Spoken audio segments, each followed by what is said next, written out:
Overfishing is defined as the depletion of fish stock in bodies of water due to excessive fishing. Fishermen often try to capture as much fish as possible for the sake of profit, leading to more fish being caught without ample time for fish populations to reproduce and replenish in number.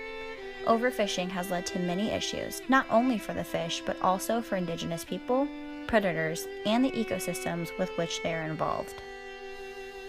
Ecosystems are being negatively affected due to the sheer number of animals being pulled out of the ocean daily. Every single animal and plant is key to balancing the underwater ecosystem. Food chain disruption is a large factor when talking about overfishing. Removing fish that are prey not only affects the predator, but also may affect non-aquatic animals such as seabirds. The balance of this underwater living space is being affected like a set of dominoes. This, all done for profit. The presence of overfishing has also created other disruptive forces when it comes to our ecosystems. Trawling is when large nets are cast into the ocean and dragged behind a boat to catch fish. There are two main forms of trawling depending on how deep the bottom of the net is. There is bottom trawling, where the bottom of the net drags along the ocean floor, and midwater trawling, where the bottom of the net is hooked up to the boat and not being dragged on the floor. This method, while effective at catching fish, dredges up sediment from the ocean floor. If done in tropical waters, it destroys the delicate coral reefs that took years to build and likely won't recover anytime soon. Another effect of ocean bottom trawling continues to be an increase in bycatch. Bycatch occurs when undesired marine life is caught and discarded. Nearly 15% of all fish caught by fishing vessels in a given year are bycatch, with a significant portion of that number dying once they are thrown overboard. Moreover, few people are aware that nearly 30,000 dolphins, sea turtles, and whales die of ocean bycatch each year. The result of this practice in ocean bottom trawling has been a destruction of coral reefs and plant life on the ocean floor. Furthermore, the habitats of marine animals that rely on the coral reef as a natural habitat are also threatened, as they face continued exposure in the open ocean. Therefore, ocean bottom trawling is responsible for a reduction in biodiversity within the world's oceans. Trawlers destroy marine ecosystems all around the world. Overfishing has also led to a worldwide reduction in biodiversity. A reduction in the populations of smaller fish, sea plants, and marine organisms can also impact the survival of larger fish, such as whales, dolphins, and tuna, which rely upon these smaller marine organisms as valuable food sources. Today, nearly 87% of the world's fish species are overexploited as the chain reaction of overfishing begins to take its toll. Most experts also predict that the world's fish population will collapse by 2050 if overfishing continues to not be addressed. Likewise, nearly 90% of the world's predatory fish, including tuna, sharks, swordfish, halibut, and cod, are gone. On the other hand, overfishing has led to a surge in illegal activity and waterborne waste. Nearly 20% of fish today are caught illegally. One of the best ways to reduce overfishing is to allow the world's fish populations time to recover and replenish in number. Therefore, more restrictions must be placed on ocean bottom trawling, including a ban on such fishing practices in allotted areas, such as around the Great Barrier Reef. Likewise, actions must also be taken to reduce international bycatch rates, such as an encouragement of more sustainable fishing practices, such as trapping. Trapping is a practice where fish are lured into an underwater cage with bait. However, most fish traps also have a small escape route, which enables organisms and immature fish, which would otherwise become bycatch, to escape. There have been plenty of campaigns from NGOs, companies, and other groups of concern with impacts of overfishing. These groups, along with the UN, have long campaigned to end the practice of fish subsidies. Fishing subsidies occurs when countries subsidize fishermen to overfish in national waters in order to protect that industry. It's also important to note the other life forms that are affected by overfishing. Many indigenous people are also affected by commercial overfishing. This affects not only their livelihood, but their means for survival. There are cultures where people depend on fishing, and without the technology to keep up with commercial operations, these people are at a mercy of large companies to do the right thing. The current fishing methods are not sustainable, and our technology has outgrown what our oceans have provided us.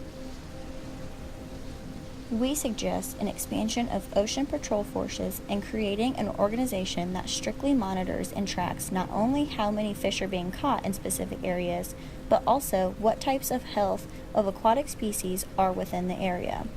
Greenpeace aims to change the opinion surrounding the environment, and we feel there needs to be a similar attitude towards replenishing the fishing population and improving the health of fish populations. One of the most prevalent responses to overfishing has been the continued rise of fish farming and aquaculture throughout much of the developed and developing world. Aquaculture occurs when sea plants, crustaceans, and fish are grown and raised within enclosed areas of water to be later harvested and sold. However, the practice of fish farming has also led to many controversies and environmental concerns. While fish farming has been effective at meeting the world seafood demand, it has also led to heightened concerns of over-aquatic disease, water pollution, and continued problems with overfishing. First, in order to feed fish raised in farms, farmers must also over-harvest smaller fish from the wild, such as sardines, in order to effectively meet fish feed demands. Moreover, the cramming of so many fish into a small area, such as farm fishing, has also led to a spread of aquatic disease and waterborne pollution, often due to a lack of certified fish veterinarians and a prevalence of overfeeding the fish. To effectively mitigate problems related to fish farming, several courses of action must be taken. First, to fight aquatic diseases, an increased amount of research on waterborne diseases must take place. We must provide animal science majors with the skills, experience, and certifications necessary to provide support the industry desperately needs. Furthermore, stricter limitations on overfeeding within fish farms must be implemented such that waterborne pollution is reduced. Finally, further research and development of plant-based alternative food sources for fish farms must continue in order to fully address overfishing concerns related to the fish farming industry. Another major effect related to overfishing has been a loss of territorial fishing rights. Powerful nations continue to infringe upon the fishing rights of small, developing nations in order to continue overfishing operations. These incursions are often carried out off the coast of the Pacific nations, as well as throughout the Indian Ocean and African coast, leading to increases in piracy and destruction of local ecosystems. Maritime disputes and land grabs in the world's oceans have become impactful as the scramble for maritime resources rages on. Evidence shows that in the South China Sea, disputes over maritime control has been led by trawlers from China, Japan, and Southeast Asia, overfishing in international waters. To address these concerns, the UN must play a leading role in protecting the rights of smaller nations to assert control over their territorial waters under the UN laws of the sea. The UN can also facilitate bilateral agreements between larger nations, such as China, and smaller countries such as Tahiti, in order to facilitate improved fisheries management and cooperation. Overfishing has also led to a direct impact on local ecosystems as various species of wild fish populations continue to be placed under strain.